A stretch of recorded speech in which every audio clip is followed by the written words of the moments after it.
So the big news in junior hockey right now, barring the start of the season, is the creation of the Canadian Hockey League Players Association. First off, what's your take on the CHLPA?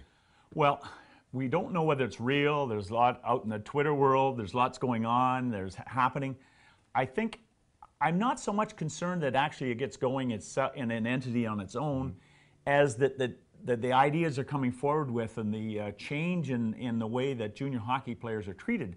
That's the important issue. Now, how it gets to that point, I don't know. But the Players Association is one way to do it. But is a union necessary? This is 16 to 20-year-old kids we're talking about.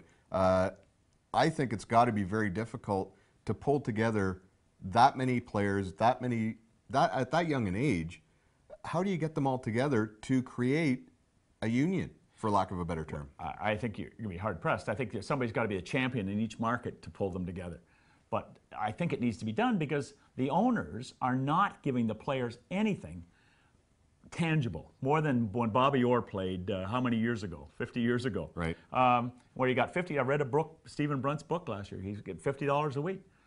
Well, they're still getting $50 or $60 or $75 a week. I mean, that's ridiculous. With the revenues that are attached to high market teams, big city teams that are getting $4 to $5 million net, that money is not making its way down to the players. But is the key issue, the core issue with the CHLPA, from what I understand, is education packages.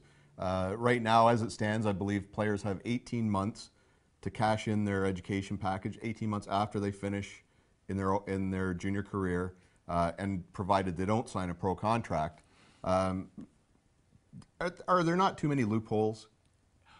Loopholes in the education? Yes. Yeah, yes, there are. There should be a straightforward package, I believe.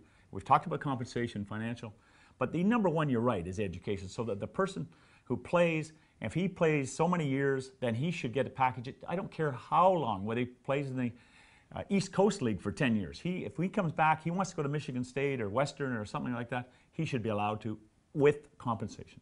There's a real big issue, particularly in the OHL, with the have and the have-not teams.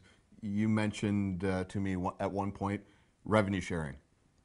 Can that fly? It'd be tough to, as we know, herd the cats in one spot, but you know, the NHL's doing it. But there's so much revenue, and to be fair to everybody, how on earth does Owen Sound, as you point out, Sudbury, how do they survive against London and Kitchener and Windsor and Ottawa? Maybe revenue sharing is the answer. Well, there you go. It's back and forth, junior hockey issues, educational packages, revenue sharing. It's all up in the air, and it will be for a while. For TorontoSun.com, he's Dave Langford. I'm Dave Pollard.